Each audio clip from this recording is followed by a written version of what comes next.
serious. When did COVID-19 get real for you? When in the space of an hour, the NBA got cancelled. Trump banned all travel to and from Europe. Tom Hanks announced he had it. That made me go, oh. About a month or so ago, when my hospital converted a ward into a negative pressure unit in anticipation of our first patient from one of the cruise ships. We're still changing related procedures and protocols almost daily and prepping other wards to accept patients with pending tests. When my first patient tested positive and I realized I had been in that room without PPE. When I was on Nextdoor and saw that people are posting which grocery stores have food. I wasn't blind to anything. I was taking it seriously and all. But that was the moment where I realized, holy shit. We are currently in a world where people have to post which grocery stores have food. Quote, when I realized that if my mother, who is 70 but generally healthy, falls ill, I can't get to her because that would involve air travel. When we were pulled in by management and told that all non-essential research was stopped. COVID-19 research would be started in the next 2 weeks and asked to fill out a form detailing our full range of expertise for potential redeployment. It was quite a stark wake-up call 2 weeks ago. Edit. Autocorrect still hasn't learned the word COVID.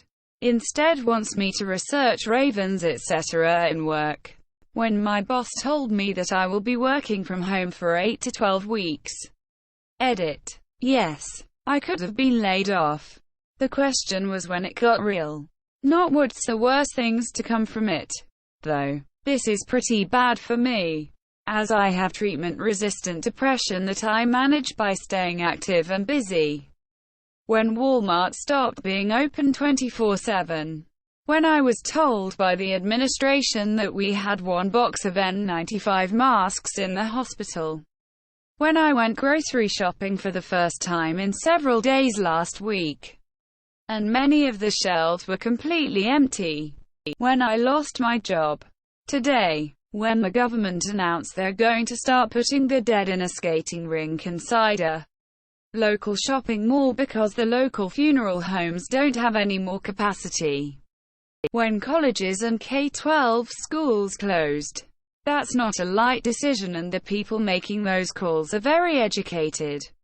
I immediately knew things were about to hit the fan. When my colleague died. She was the first COVID-19 death in our state. I had seen her a few weeks ago and she was doing great. And then I received a company-wide email that she had passed. When I realized that having a bottle of hand sanitizer in my car, in plain view, might not be a good idea. When Ireland closed the pubs shortly before St. Patrick's Day. I have worked in investigations, security for 8 years and was always told we can never work from home. Reason being we have access to millions of individuals' sensitive data and they didn't want to risk it being stolen. 2 weeks ago they bought hundreds of laptops and sent us all home to work. My girlfriend is a wildlife virologist. When she started constantly reading articles during her free time, maybe mid-February or so, I realized it was the real deal. When cases popped up a few miles from my elderly, immune-compromised father's home, I started being truly scared for him and others. Honestly, when the death toll in China surpassed SARS, I'm kind of an anxious person anyway, but infectious diseases have always scared me because there's no real control over who lives and dies. Other than my sister, my immediate family acted like I was crazy and overreacting. When I told my friend that I had been buying a little extra each grocery trip, she thought I was being ridiculous. She's a nurse and recently told me how real it is to her now. When the whole country of Italy was put on lockdown, that should have been a wake-up call for the world to take it deadly serious. Driving during rush hour and having the freeway to myself.